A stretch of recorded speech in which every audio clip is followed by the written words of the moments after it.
Célébration ce jeudi 29 mars des 25 ans de la Constitution haïtienne de 1987. Pour marquer cette date, des leaders de partis politiques se sont réunis autour d'une même table en vue de réfléchir non seulement sur les failles de la loi mère du pays, mais aussi sur ses acquis démocratiques.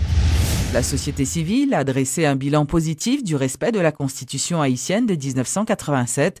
Cependant, le directeur exécutif de l'initiative de la société civile, Ronnie Desroches, ainsi que le coordonnateur général du Conseil national des acteurs non étatiques, Édouard Poltre, estiment que beaucoup reste à faire en termes d'application.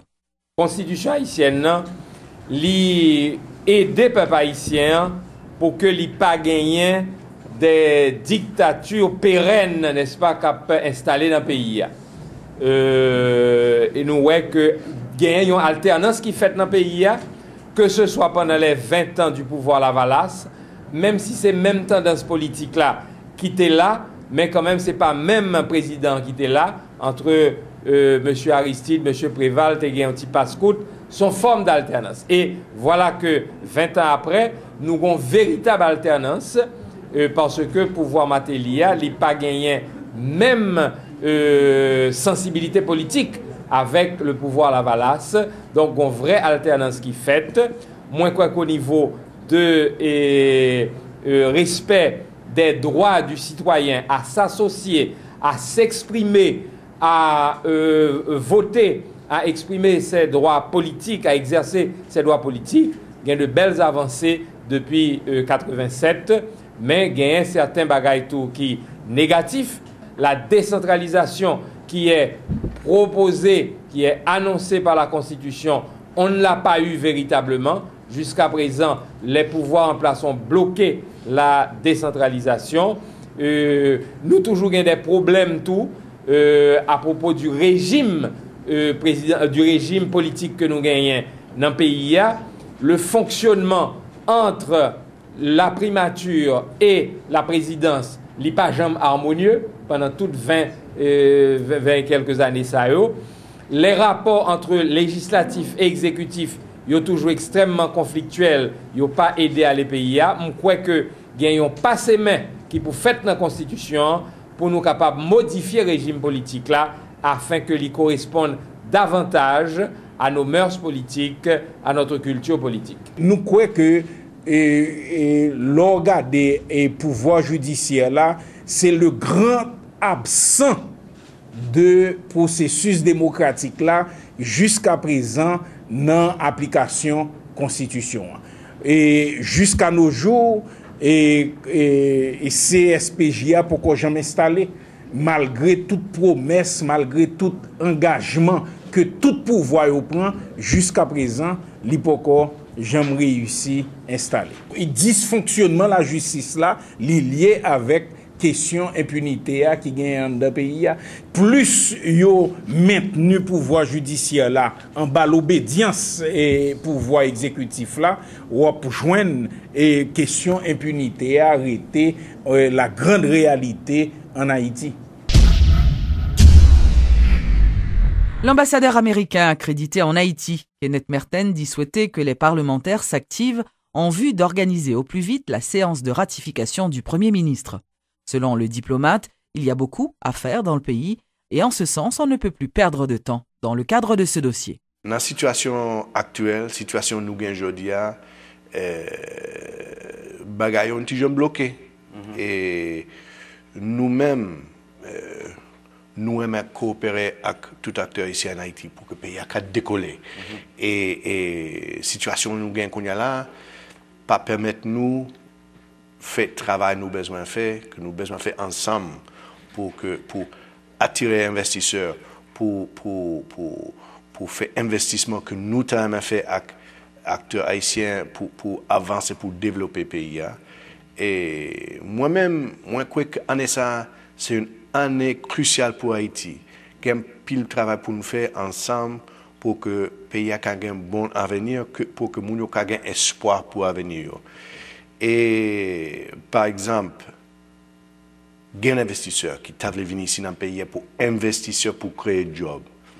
Dans la logique permanente, le pays n'a pas qu'à avancer si nous n'avons pas d'investisseurs, si nous n'avons pas une société qui vient ici créer des jobs pour bas l'argent n'amène Mounio et pour donner recette pour l'État haïtien pour que l'État prenne responsabilité. Si nous pas ce genre d'investissement, le pays a prêté tant que lié et en pile ONG et avec un État faible et nous travaillons avec tout acteur ici en Haïti pour changer de dynamique ça.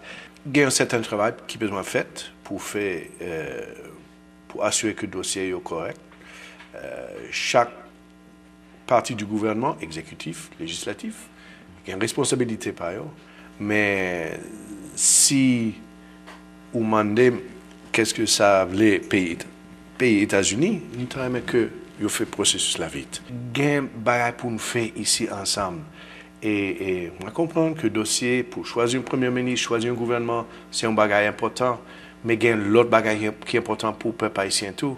Et moi, seule demande moins s'il vous plaît, faites travail nous vite pour que nous continuer la coopération nous gagner.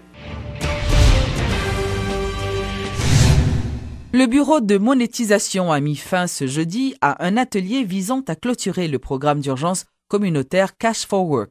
Selon le directeur général de l'organisme étatique, Michael Lecor, au moins une centaine de projets municipaux ont été financés par le gouvernement japonais à hauteur de 2,8 millions de dollars. C'est la réalisation d'un atelier de clôture pour le projet communautaire JASDF, qui est un projet financé par les fonds japonais et confié à la Banque mondiale, à hauteur de 2 850 000 dollars.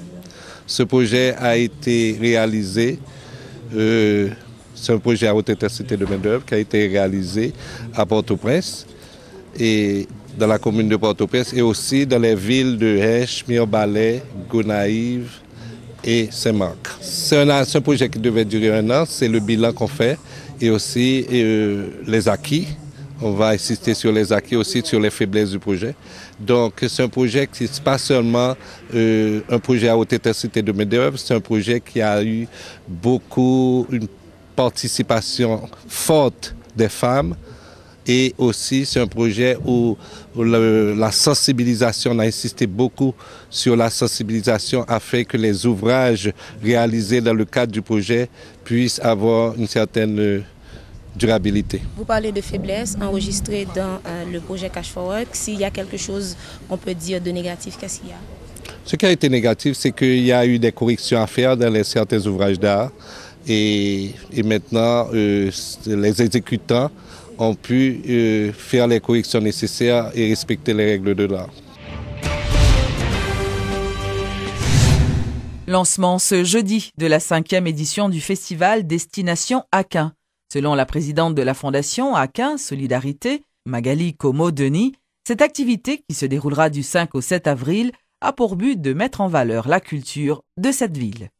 Ligne festival là, Kembe, avec une diversité dans la programmation et puis un ensemble de disciplines qui a rempli 3 journées ça qui c'est 5, 6, 7 avril, jeudi 5, vendredi 6, samedi 7 avril à Aquin.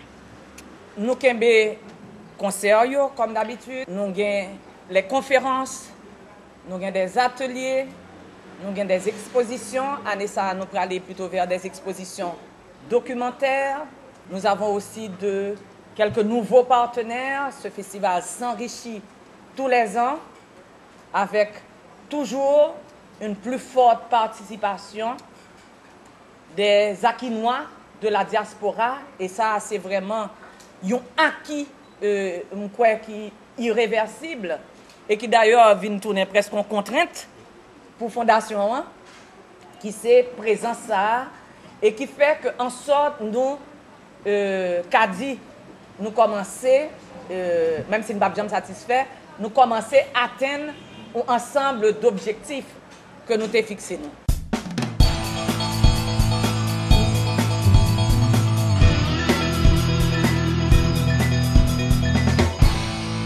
Et dans l'actualité internationale, une marée humaine agitant des nuées de drapeaux rouges a défilé ce jeudi dans toute l'Espagne. Des manifestations ont été émaillées de violences à Barcelone au soir d'une grève générale contre la réforme du travail et la politique d'austérité du gouvernement de droite. Le mot d'ordre est aujourd'hui en Espagne général, non à la réforme du travail.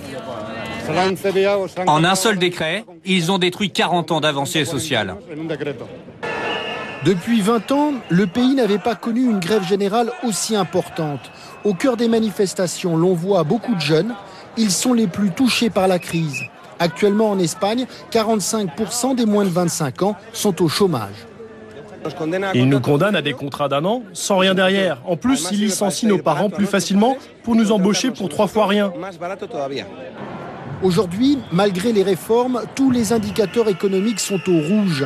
Le pays est entré en récession, le chômage devrait encore augmenter et les emplois sont de plus en plus précaires. Je gagne 750 € par mois sans cotiser à la sécurité sociale. Après ce job, j'ai décidé d'émigrer en Angleterre et de tenter ma chance là-bas. Malgré cette démonstration de force plutôt réussie, le gouvernement de Mariano Rajoy, au pouvoir depuis à peine 100 jours, a déclaré qu'il ne reculerait sur rien. Il a même annoncé que dès demain, lors de la présentation du budget 2012, il proposerait de nouvelles coupes budgétaires.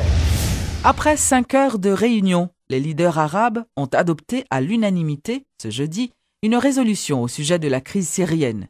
Ainsi, les pays arabes demandent au gouvernement syrien et à toutes les composantes de l'opposition d'adopter une attitude positive envers cette mission de Kofi Annan en entamant un dialogue national sérieux basé sur le plan soumis par la Ligue arabe et la résolution adoptée par l'Assemblée générale de l'ONU. Le siège de la Syrie reste vide. Son occupant reste Bachar al-Assad. La Ligue arabe se met à l'heure de son voisin irakien, à l'heure de Bagdad. Un signe, un attentat se produit à l'ouverture du sommet. Peu après, le Premier ministre chiite Maliki met en garde ses homologues. Al-Qaïda peut surfer sur les bouleversements dans les pays arabes. Armer les deux parties en Syrie conduirait à une situation à l'irakienne. Visés, 2 absents, l'émir du Qatar, le roi d'Arabie Saoudite. Ils en veulent à leurs homologues, eux veulent armer l'opposition. L'ONU est contre, Ban Ki-moon partage la vision de Maliki. Le conflit en Syrie suit une trajectoire dangereuse avec des ramifications potentielles dans toute la région. J'apprécie les efforts de Kofi Annan et le soutien qu'il reçoit de la communauté internationale. Et qu'il reçoit aussi de la Ligue arabe. Elle soutient la mission et l'idée d'un dialogue entre pouvoir et opposition. Plus qu'une déclaration, c'est une révolution par rapport à janvier dernier. À l'époque, la Ligue demandait à Bachar de céder ses prérogatives à son vice-président. Avec le plan Annan, plus question de demander à Bachar de partir, oublier l'idée d'une transition à la yéménite ou encore plus d'un dénouement à la libyenne. Hasard du protocole, la Libye quittait d'ailleurs aujourd'hui la présidence de la Ligue arabe. Le jeune tueur Mohamed Merah a été inhumé jeudi dans le carré musulman d'un cimetière près de Toulouse. L'Algérie, où réside son père, avait refusé d'accueillir sa dépouille. Des obsèques en tout petit comité, quelques amis de Mohamed Merah l'accompagnent en sa dernière demeure, en l'absence des membres de sa famille. Son frère ne voulait pas assister à l'enterrement d'un monstre. Une centaine de gendarmes, un hélicoptère ont été mobilisés. Toute la journée, l'encombrant cadavre a été rejeté par la France et l'Algérie. Quelqu'un meurt qui habite dans une ville doit être enterré dans sa ville, contrairement à ce qu'on nous a proposé. Parce qu'au départ, il y avait des négociations, parce qu'on ne pouvait pas l'enterrer ailleurs. Je ne vais pas l'enterrer dans mon jardin. Dans la matinée d'hier, la solution semblait acquise. Mohamed Merah serait enterré dans le village de son père en Algérie. Sa mère y est favorable. C'est un soulagement pour Toulouse. Mais finalement, la préfecture dont dépend le village refuse d'accueillir le corps. Le maire de Toulouse est obligé de céder après intervention de l'Élysée. On m'a rappelé le droit. Le droit, c'est que nous avons la responsabilité, j'ai la responsabilité de faire cette inhumation et donc, évidemment, n'ayant aucune autre solution, j'applique le droit en bon républicain. Le risque est maintenant que la tombe soit profanée ou qu'elle devienne un lieu de pèlerinage pour les fondamentalistes. Alors que l'ex-président brésilien Luiz Inácio Lula da Silva s'est remis de son cancer, le chef d'État vénézuélien Hugo Chávez, de son côté, lutte contre son mal. C'est un sujet suivi par l'opinion publique comme s'il s'agissait de la santé de l'économie nationale. L'un est en rémission complète, l'autre connaît une rechute. Mais que ce soit Chavez ou Lula, tous les deux ont fait de leur combat contre la maladie un feuilleton médiatique. Aujourd'hui, j'ai reçu la nouvelle la plus importante qu'un homme peut recevoir après 5 mois de traitement contre le cancer. J'ai été informé que nous avions réussi à vaincre le cancer. Il dit nous, car depuis 5 mois, c'est tout le pays qui se bat aux côtés de son ancien président. Lula a quitté le pouvoir avec 80% d'opinion favorable. Lorsque quelques mois plus tard, on lui diagnostique un cancer du larynx, le Brésil est sous le choc et va suivre au jour le jour sa transformation physique. Lula ne cache rien. À 66 ans, victorieux, il se sent aujourd'hui pousser des ailes. Je vais revenir à la vie politique parce que je crois que le Brésil doit continuer à croître, à se développer, à créer des emplois, à améliorer la vie de millions et de millions de Brésiliens. Malgré son cancer, Hugo Chavez, lui, n'a jamais pensé arrêter la politique. Il se présente même pour un nouveau mandat, élection prévue en octobre. La nuit dernière, à peine rentré de Cuba où il se fait soigner, Chavez convoque ses ministres et les journalistes au palais de Miraflores pour un bilan de santé. J'ai très bien supporté, grâce à Dieu, la première séance de radiothérapie et nous espérons que ce sera pareil pour les suivantes. Je me sens bien. Et en plus, je me remets vite de ma dernière opération. C'était il y a à peine 40 jours. En un an, Hugo Chavez a subi 3 opérations à la Havane pour enlever une tumeur maligne. Chacun de ces retours se transforme en meeting électoral. À croire les derniers sondages, même malade, il devrait être réélu en octobre, avec plus de 50% des voix.